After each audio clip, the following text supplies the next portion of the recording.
Hello there, and welcome to my channel, Novice Modelling in the Midlife Crisis.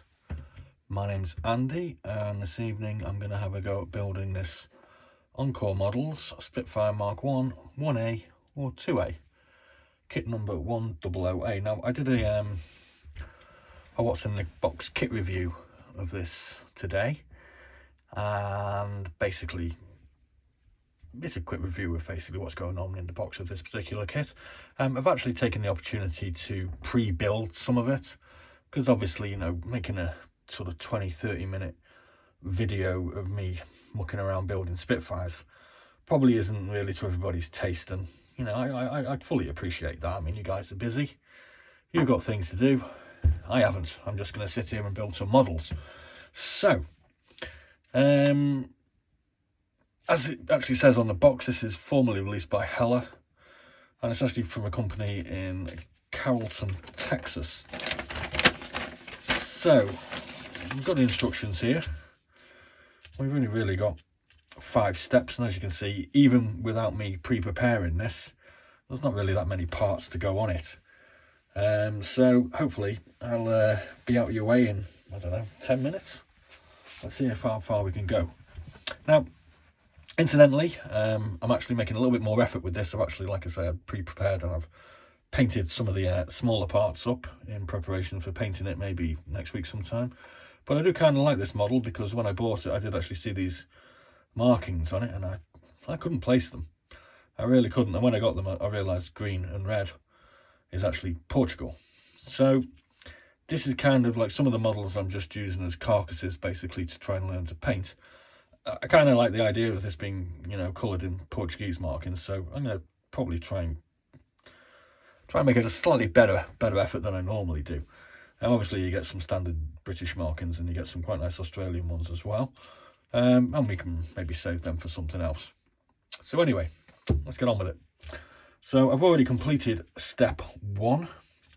As you can see, I've got paint on my hands, and I managed to get a little bit on the propeller as well. So we've got the propeller together already. I've even gone ahead and I've completed step 2, which is completing the landing gear.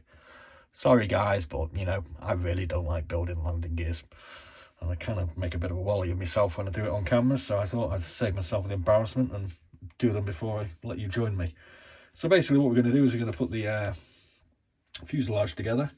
I've already glued the cockpit partially together, and I've done my novice's effort as trying to detail the cockpit controls a little bit with the pedals and some of the dials. I mean, obviously this is not at the standard you guys are probably used to looking at, and feel free to have a good laugh if you want. I certainly am laughing at myself all the time these days. So let's get this together. Hopefully it's going to fit. Kind of seems to me that it will. We're sticking with the Tamiya Extra Thin. I'm a glutton for punishment, obviously.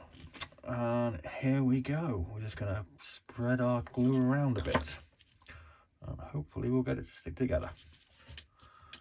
He says, hoping, hoping, hoping, hoping. Right, here we go. Let's get it stuck to our fingers.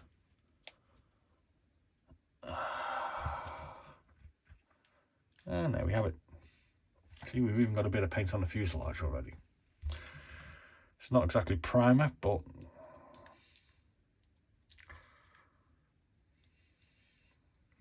let's test out the old capillary reaction on this Extra Thin and hope that it all disappears.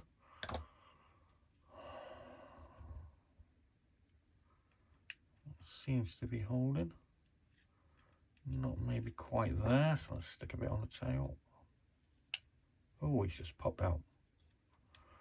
It's just popped out like that. There we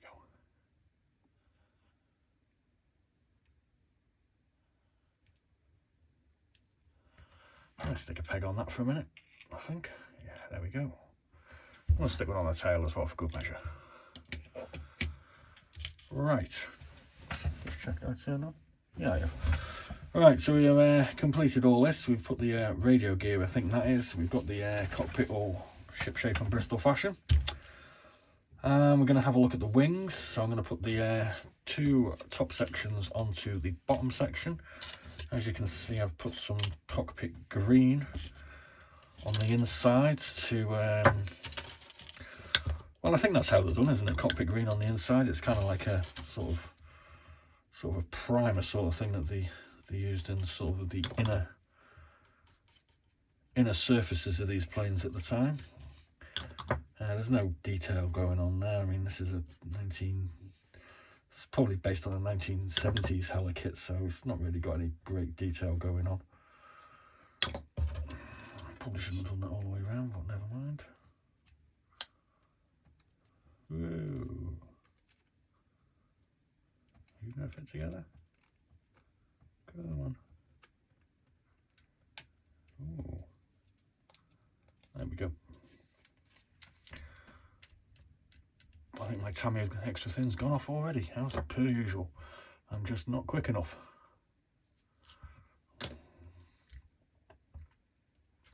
Got a peg on there. There we go.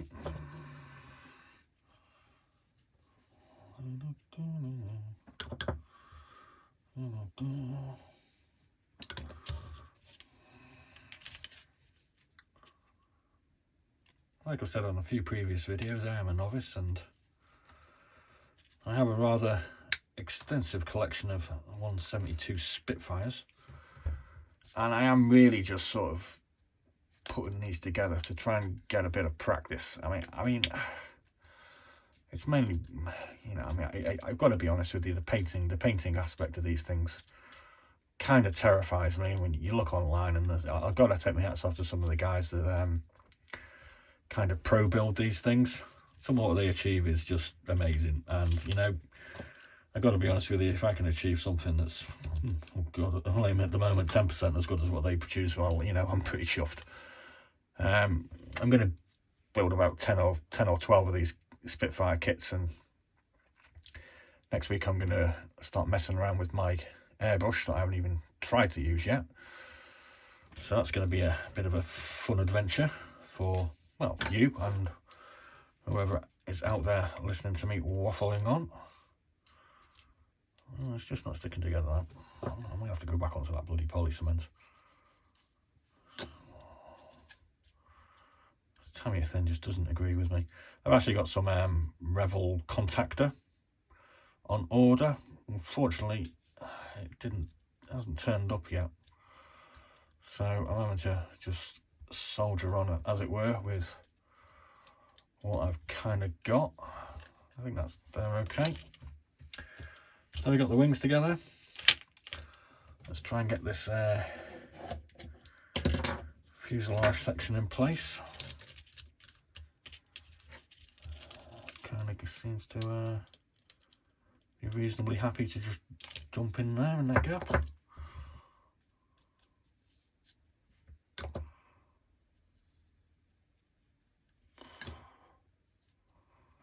I'm probably going to try out the old capillary action on this extra thin in a minute, I think. Oh, that's not going together too great because the fuselage is falling apart on me. God damn it.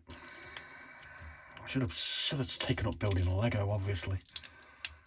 Somebody actually said that my building skills were basically equivalent to a child building Lego the other day, so thanks for that support.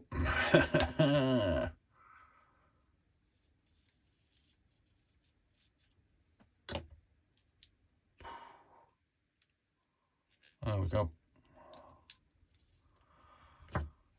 Just hope this capillary thing kind of works and it gets drawn in. And hope. Oh, God, yep. Oh, no, no, no, no, no, no, no. Don't put your finger. Don't put your finger where you've just put the glue, you fool.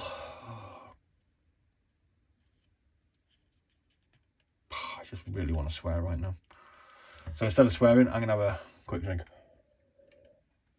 I think I made a bit of a cock up of this already. Welsh Pale Ale. That's probably what I'm going to have to blame it on. Oh, man. That's just not fair. Capillary action, my foot. it to work for me, this stuff. It's probably because I'm rushing, you know, I should just take my time, but I just want to get some airframes assembled and move on to some of the more slightly interesting things than Spitfires. I'm sure you guys are maybe getting a little bit bored. We should have put the propeller in there. Oh, Jesus. Well, it's an easy solve for that. Just call me Mr. Budget. Got no problem with that. Oh, I was hoping to make a proper effort out of this one, but I just need to take my time a bit more and not be so conscious of you guys sitting at home thinking, what am I doing watching this guy? Who is this guy? Who does he think he is? He's an idiot. Yep, I've had a few comments like that recently, but never mind. We shall press on and persevere. There we go. Right, now, engine release, exhaust cowlings. I still can't get the names of these engineering parts right, but we'll press on with it. Get them in there. Actually, got a Hella Mark 1 to build, which I'll probably build tomorrow, so I'm kind of assuming that this is going to be very, very similar to that one. I'm actually going to build a Mustang tomorrow as well. A kit manufacturer that someone's recommended to me for all the wrong reasons. I did a film last week entitled "Is This the Worst 172 Spitfire Ever?" Some people liked it, some people really didn't. Apparently I offended some rather nice guys who have a bit of a thing for a company called Ventura, who made models in the 90s out in New Zealand. Oh, that's such a mess. And they kind of winning me over to their cause. One of them's kindly recommended some other kit manufacturers that are a little bit dodgy, shall we say. I kind of reckon he's probably having a good chuckle because he probably, you know, sort of fit my abilities and my building style, which is rough and ready.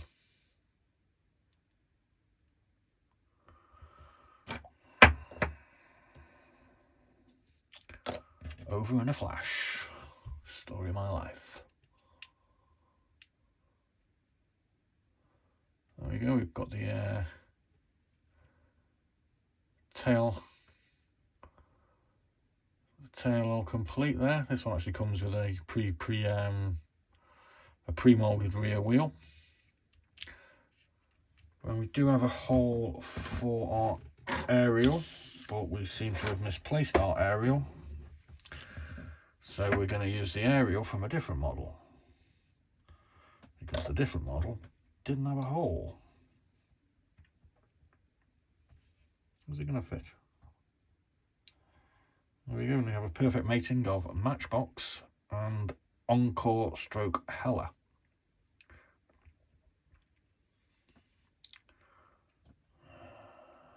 There we are. And pretty much all we've got to do now is put the wheels on. That wasn't so painful, was it? I've actually tried to paint the tyres and the wheel coverings and the mechanism. Wheel carriage struts, I suppose. Not quite sure what they're called. So all we're going to do is put one of these in. I think that's the right way. Looks about right.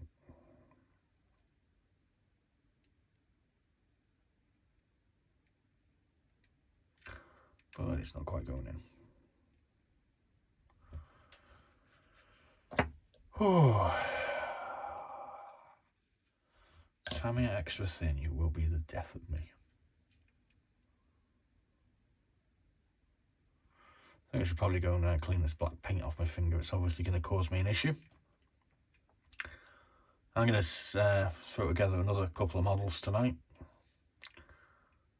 Oh dearie me, this just isn't. This doesn't want to work, does it? Right, emergency, emergency.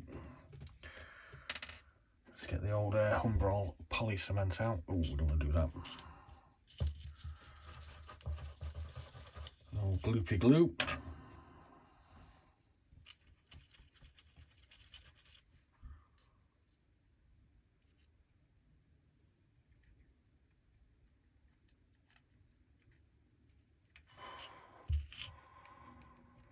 Oh dear. Yeah, I'm going to build another couple of Spitfires tomorrow. Maybe we'll do some painting next week. And then the week after, maybe we'll try and do something different. Sorry for boring you with my Spitfires, but I just need to learn how to use my airbrush. Maybe I should just not do videos of these Spitfires. But it's good practice for YouTubing as well, I suppose, because, you know,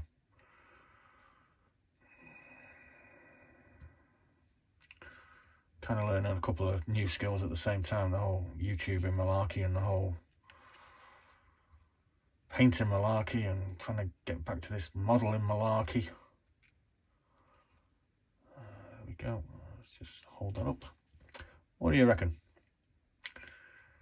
It's not great, is it? I realise that. It's not great. It's not pretty. Does anybody want to buy some models? I've got about 200 kits available. No chance. I will persevere with or without you on YouTube. It might come a day where I just get bored of embarrassing myself, I suppose. Anyway, I'm sure that'll glue together pretty soon. Doesn't seem to need too much work doing it otherwise. So I'll let you guys get off, and you know, when I've painted this up, maybe next week. I'm not quite sure what the Portuguese Air Force is called. Probably sort of like something like the Aeronautica Portuguesa. Well, we'll have a Spitfire done up in the colours of the Aeronautica Portuguesa. Don't quote me on that being correct or wrong. I'm just basically just pull that one out my backside.